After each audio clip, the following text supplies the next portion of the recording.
Hello and welcome to the MVAC Lab. I'm Kathy Stevenson, MVAC's Operations Manager. It's hard to believe that 2022 is MVAC's 40th anniversary year.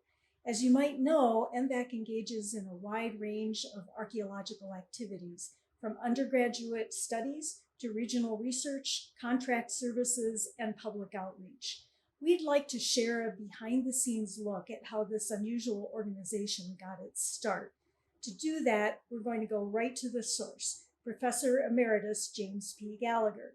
Jim started the archaeology program here at UW-La Crosse in 1977, founded the Mississippi Valley Archaeology Center in 1982, and served as its director until he retired 20 years later. We hope you'll enjoy hearing Jim's and MVAC's story. Jim, it's great to see you here today. We really appreciate you coming. It's a good chance to just talk about the history of MVAC a little bit. Well, I am so happy to be here and happy about a 40th anniversary for an organization that I have deeply loved all of my professional career, and I'm glad I had some part in getting it going. More than some part. Could you tell us a little bit about that? What was it like to get MVAC started? What was the impetus? Well, the usual sort of creation myth, has to do with the Valley View Mall site and getting volunteers out there with garden shovels and rakes and hoes, but it's really a lot more complicated than that. And it when I was hired, I was hired to teach courses and to start an archaeology program. But I was very naive, and I didn't say, okay, if you want me to start an archaeology program, what kind of resources are you going to guarantee? And so in trying to get an archaeology major and program is the same thing, going, I had no resources. And so the development of the undergraduate major, the development of our cultural resource management efforts, of public education, public involvement, and students were all somehow inexorably all bound together. And the key part was to be able to do all these things that needed to be done, and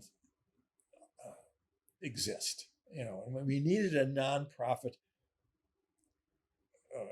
what do you call it, certification, and we could use the university to provide that nonprofit status, and that was really key to getting everything going, and being able to use university resources, use the nonprofit status, and kind of level out the overhead costs of the deal.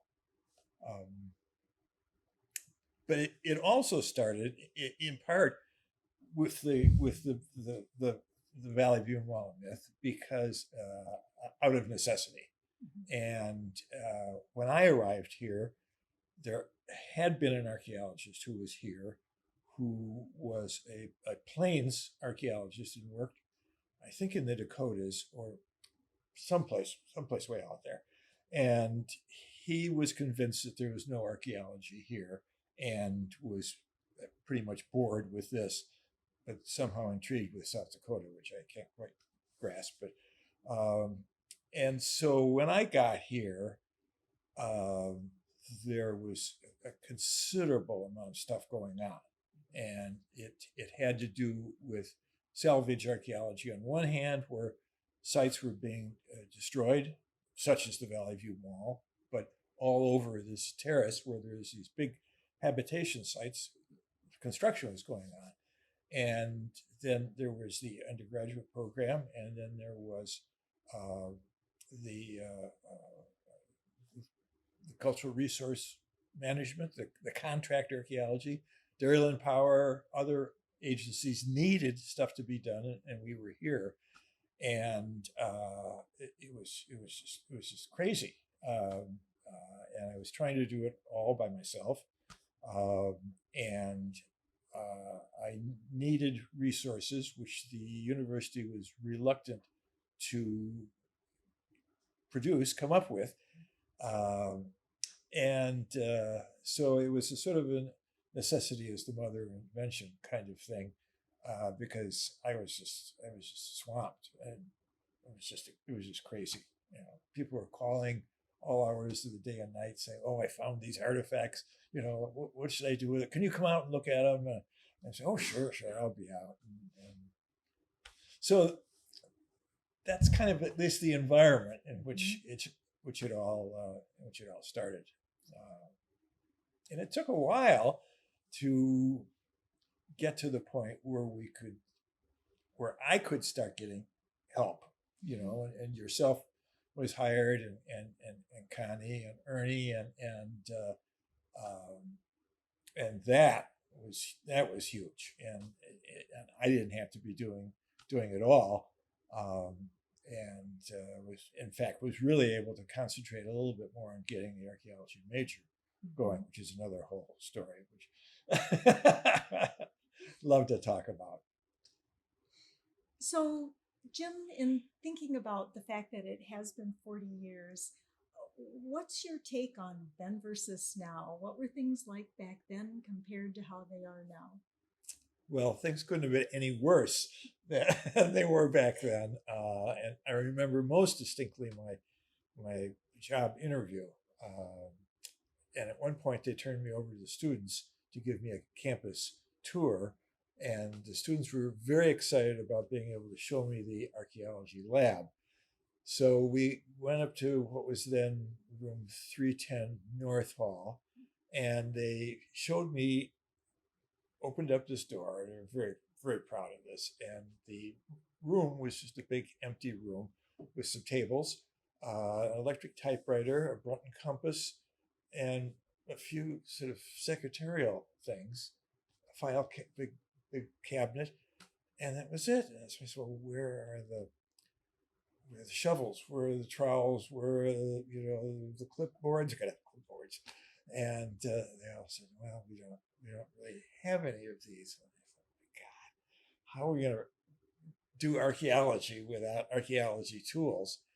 And it was shortly after that, once I was hired, that I got this call from some amateur archaeologist or enthusiast that there was a crowd of people out at what is now the Valley View Mall scooping up artifacts, large numbers of artifacts, and I had better get out there and see what was going on. So I got out there, and in fact, there was about a dozen people out there picking up artifacts. And so I thought, well, what do we do now? And there were some students who were very enthusiastic, and there were I'd already made some contacts with some local artifact collectors, and so I just called everyone I knew, and I said, let's get out there and see what we can salvage from this kind of chaos, really. And but we didn't have any shovels, we didn't have any screens, and so people were bringing their own shovels and odd garden implements, and it was very strange. And in fact, we were able to kind of secure the site, get a sample of artifacts, but it was awful. It was just awful.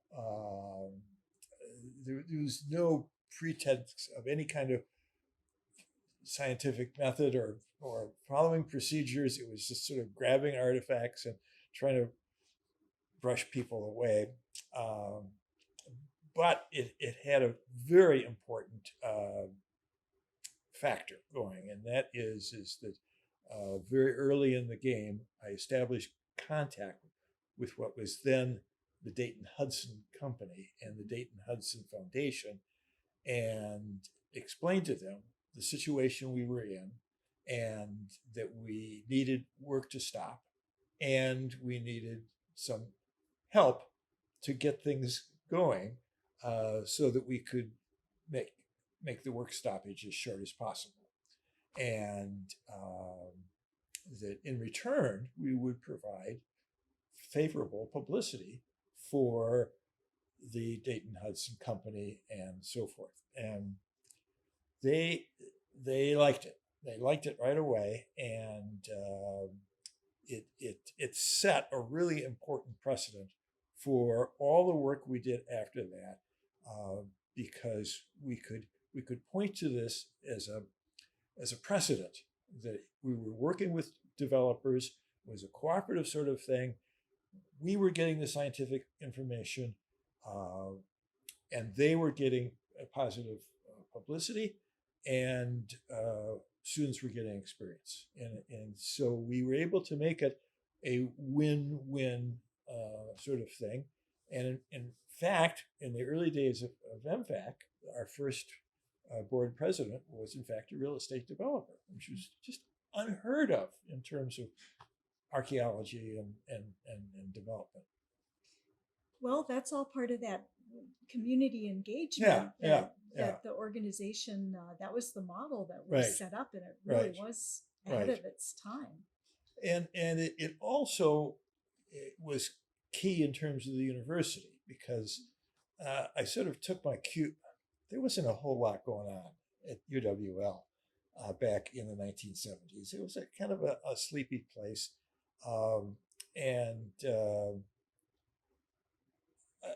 The person who really stood out was Roger Herring, the football coach.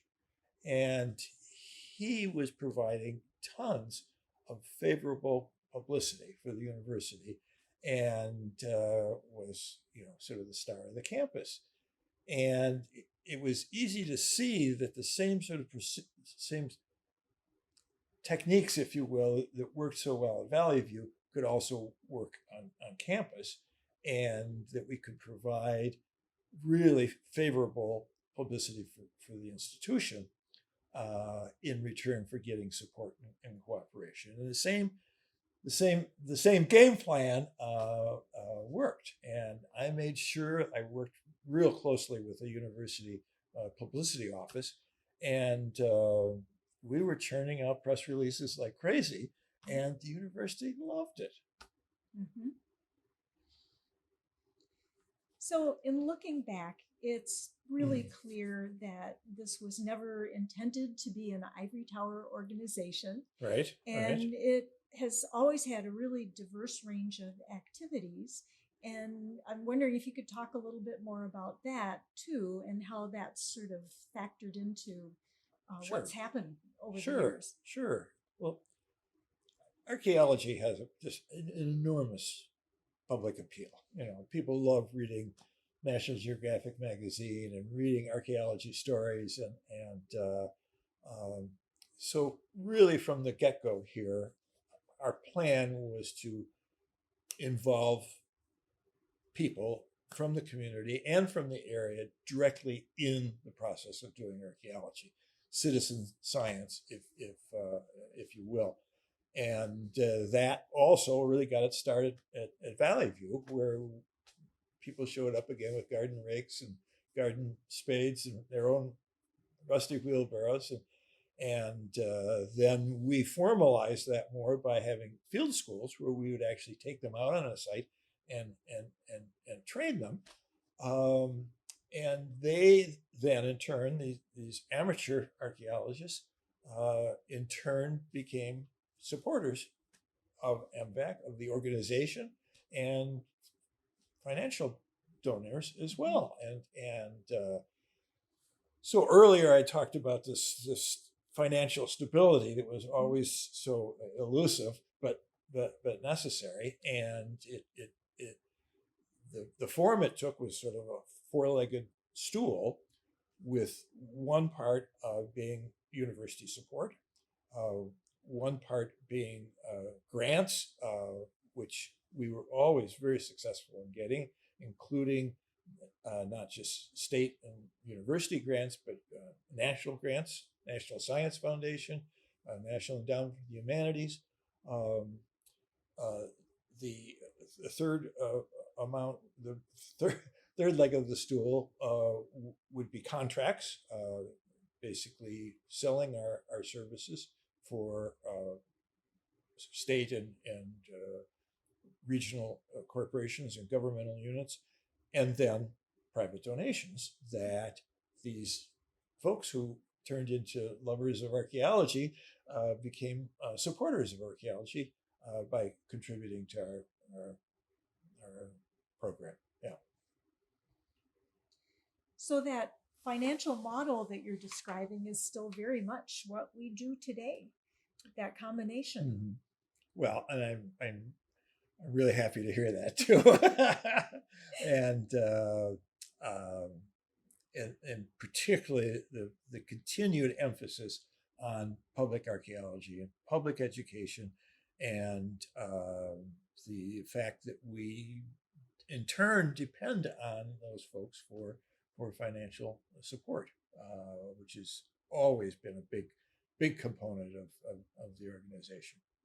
And that is absolutely indispensable in helping to support the public outreach programming, because that really isn't covered by other sorts of funds. Right. And it's much appreciated. Yeah. So as we're coming to the end of our 40th anniversary year, do you have any thoughts about looking forward from now, about MVAC's next 40 years? Well, let me say first of all that I'm enormously proud of this organization and happy the way it has maintained its values, if you will, and its operating principles. There are lots of good academic programs in the country that do a good job of teaching students. There's a lot of good contract organizations that do good consulting work and help their communities that way. And this organization, in a sense, it does it all, and it helps to train undergraduate students. It involves the public in major ways, and it supports itself and services the community with its consulting work. But I really think it's that integration with the public that makes this organization really unique and has earned it the really good reputation in the community and in the professional world that it has. So I am enormously proud of this first 40 years and look forward to witnessing at least some of the next 40 years. Good job. Thank you. And thank you for starting it out like this. And I think that those values and what you started, that's the reason why we all like to work here. Well, good. I'm glad. You do a great job. We hope you've enjoyed this conversation with Jim. We're proud and grateful to all of our supporters for everything we've been able to accomplish over the past 40 years. Soon we'll be sharing another conversation with MVAC's current director, Tim McAndrews, about where MVAC is today and what we're aiming for in the future. In the meantime, please check out MVAC's website. The link is in the video description. You'll find lots of information on archaeology, as well as links for other YouTube videos, our monthly e-news, Facebook and other social media, and how you can donate to support MVAC's work. Thanks for watching.